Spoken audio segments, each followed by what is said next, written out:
Good morning, students. So, today's topic is theories of emotions.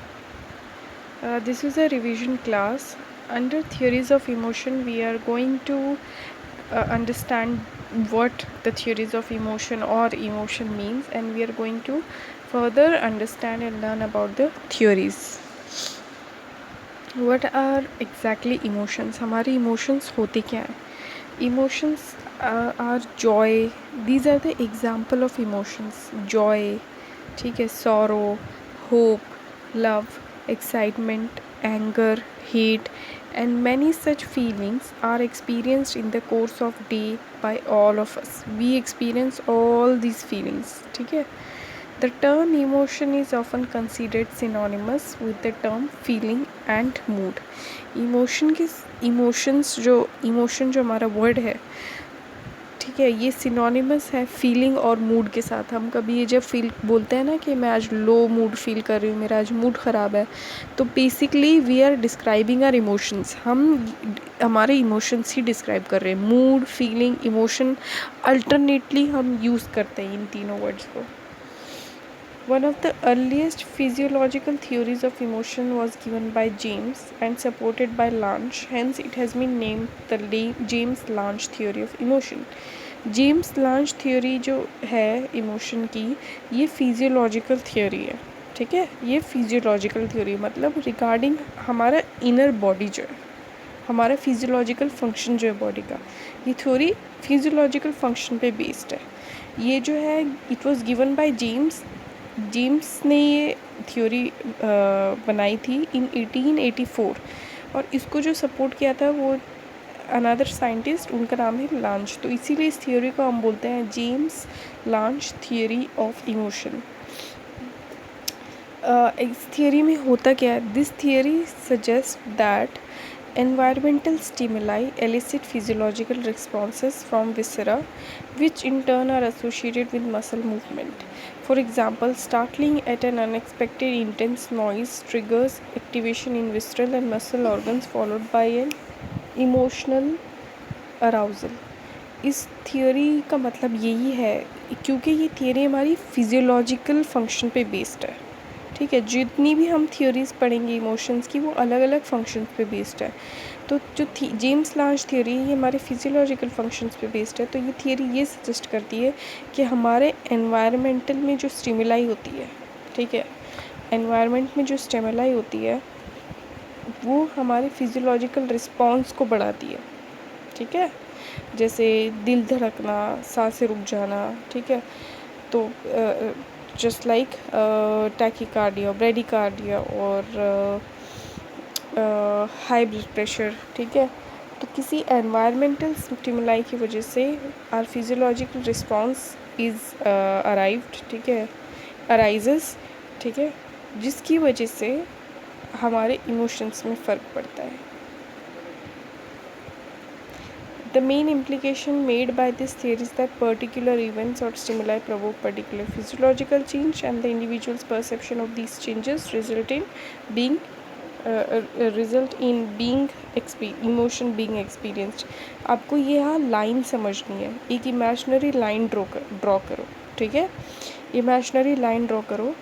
सबसे पहले उस line पे आपको ध्यान देना है कि सबसे पहले एक स्टिमुलाई, एक इवेंट होता है, पर्टिकुलर इवेंट अकर्स. ठीक है, फिर आप लाइन में थोड़ा आगे बढ़ो, जिसकी वजह से हमारे फिर उस लाइन पे एक डॉट लगाओ और इमेजिन करो कि हमारे फिजियोलॉजिकल चेंजेस अब हो रहे हैं. जैसे मैंने भी आपको बताया, increased heart rate, increased BP. ठीक है, फिर आप नेक्स्ट और आगे जाते हो, फिर आपकी जो वहाँ पे लाइन पे डॉट लगाओ और फिर उस डॉट पे आप लिखो इमोशंस. फिर हमारे इमोशंस में चेंजेस आते हैं. तो जेम्स लांज थियोरी के अंदर ये कहा गया है कि सबसे पहले हमारे पास एक पर्टिकुलर इवेंट या स्टिमुलाई होता है. स्टिमुलाई में हम ट्रिगर्ड हो जाते हैं तो हमारे फिजियोलॉजिकल रिस्पॉन्स दिखाई देता है. हमारे जब फिजियोलॉजिकल रिस्पॉन्स दिखाई देते हैं तो जब हम उन्हें नोटिस करते हैं तो हमारे इमोशंस में चेंजेस आ जाते हैं. ठीक है, ये एक लाइन है, आपको ये लाइन से समझना है. ये इस थ्योरी में कहा गया है. नेक्स्ट थ्योरी जो है वो है कैनन-बार्ड थ्योरी ऑफ इमोशन. ये भी एक फिजियोलॉजिकल थ्योरी है. ठीक है, कैनन-बार्ड थ्योरी जो है he disagreed with the James Lange theory of emotion. तो उन्होंने अपनी खुद की थ्योरी बनाई because he did not agree with James Lange theory. So what did he say? First, he suggested people can experience physiological reactions linked to emotions without actually feeling those emotions. For example, your heart might race because you have been exercising and not because you are afraid.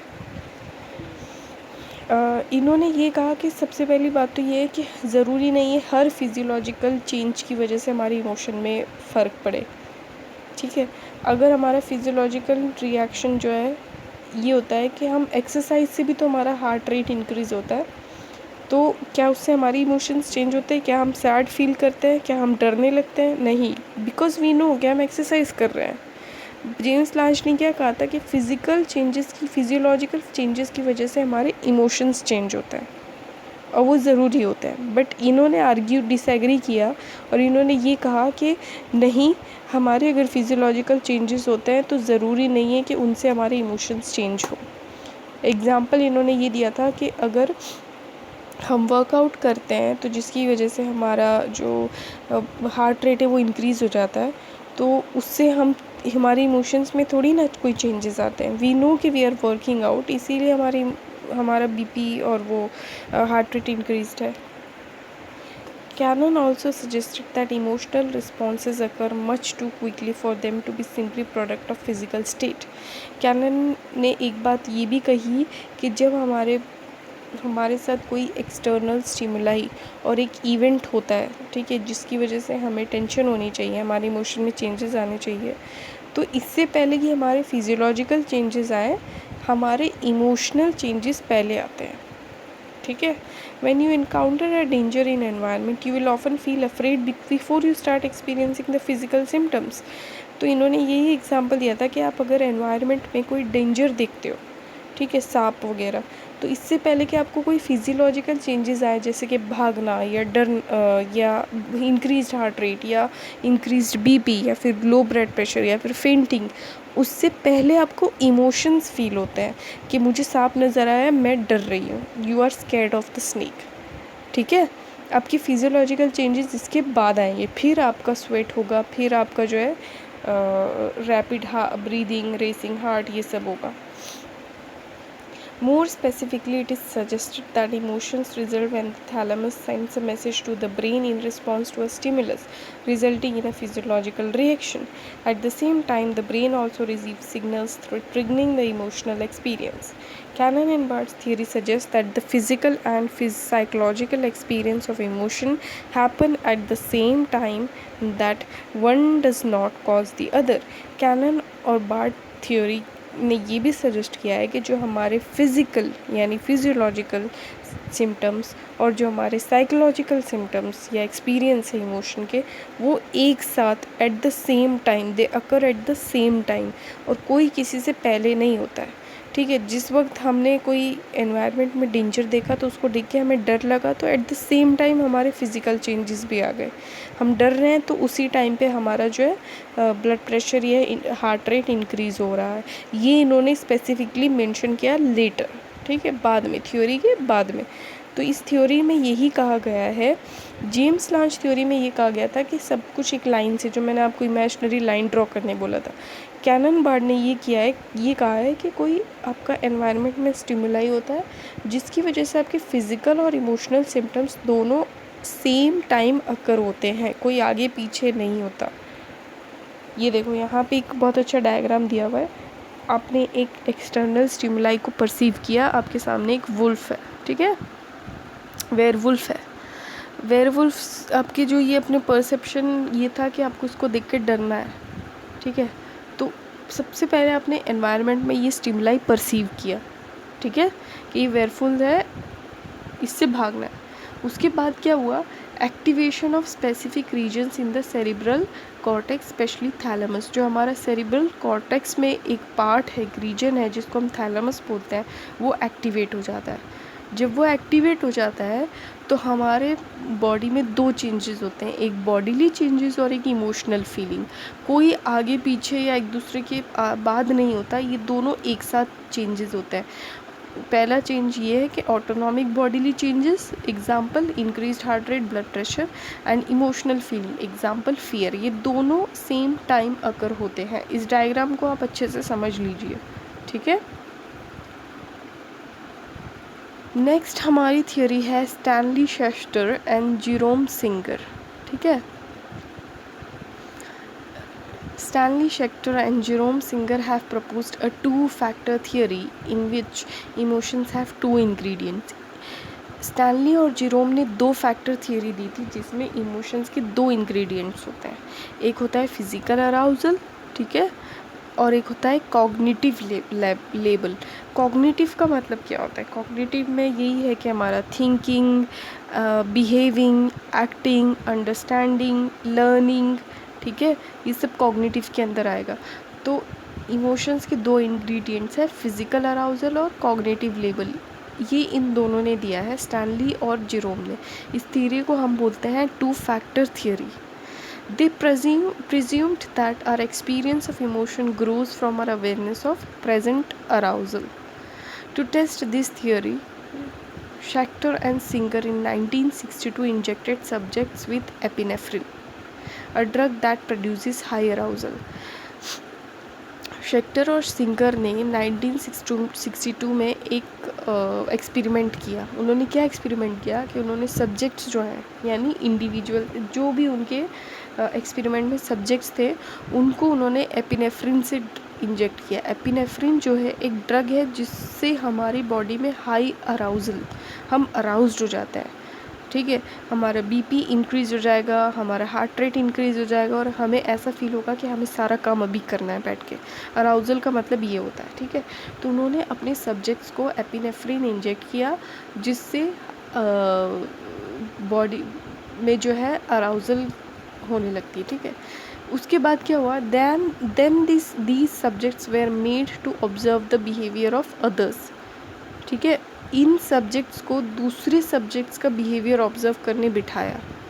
जिनको इन्होंने inject किया था epinephrine से, उन subjects को बिठाकर उन्होंने कोई और सब्जेक्ट्स के बिहेवियर को ऑब्जर्व करने बोला, either in an euphoric manner और इन एन एंग्री मैनर। अब जिन सब्जेक्ट्स को वो ऑब्जर्व कर रहे थे तो उनमें दो मैनर थे, एक यूफोरिक मैनर था और एक एंग्री मैनर। यूफोरिक में क्या होता है कि पेपर्स, एग्जाम्पल है कि वो जो खड़े थे सब्जेक्ट्स, वो they were shooting papers at waste basket, मतलब पेपर के बॉल्स बना के वो बास्केट में फेंक रहे थे, ठीक है, ट्रैश कैन में फेंक रहे थे।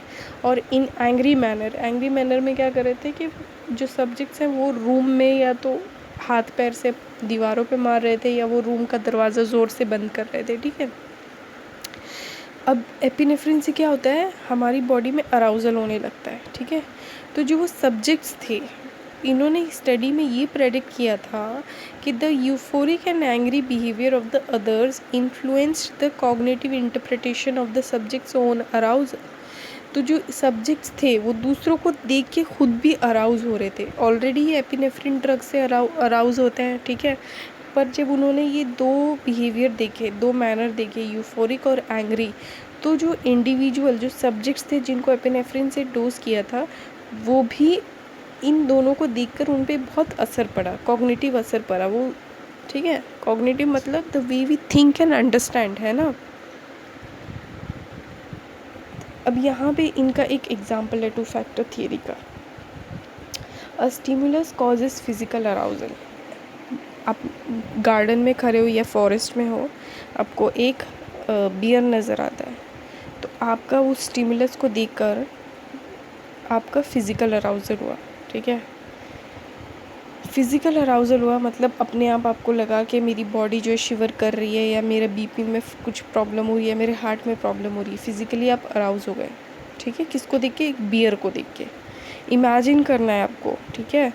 फिर क्या हुआ, we cognitively label the physical response and associate it with emotion.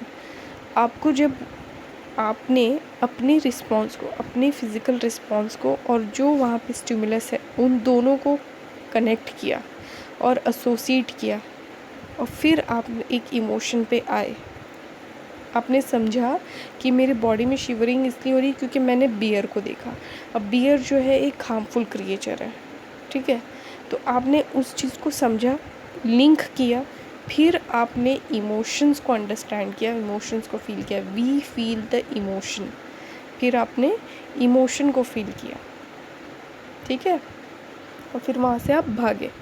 तो इसमें यही शैक्टर सिंगर की 2 फैक्टर थ्योरी में ये क्या कहा गया है कि पहले आप स्टिमुलस को देखकर आपकी फ़िज़िकल अराउज़ल होगी अपने आप। फ़िज़िकल अराउज़ल जो होगी तो आप उसको अपने जो इमोशन है उससे कनेक्ट करोगे, एसोसिएट करोगे कि मैं डर क्यों रहा हूँ, मेरी बॉडी ऐसे शिवर क्यों कर रही है। तो आप एसोसिएट कैसे कर रहे हो? अगर आप में कॉग्निटिव थिंकिंग पावर होगा तो ही तो एसोसिएट करोगे। अगर आपके पास तो कॉग्निटिव थिंकिंग पावर नहीं होगा तो आप कैसे एसोसिएट करोगे? जो मेंटली रिटार्डेड होते हैं, क्या वो फिज़िकल रिस्पॉन्स और इमोशन को एसोसिएट कर पाते हैं? क्या आपने ऐसा कोई देखा है जो मेंटली चैलेंज्ड होता है वो गर्म पानी से या एक्सीडेंट से डरता है? नहीं ना। तो जिनका कॉग्निटिव पावर होता है वो फिर फिज़िकल रिस्पॉन्स को और इमोशन को एसोसिएट करते हैं, फिर वो एक्शंस लेते हैं। आई होप कि आपको ये थी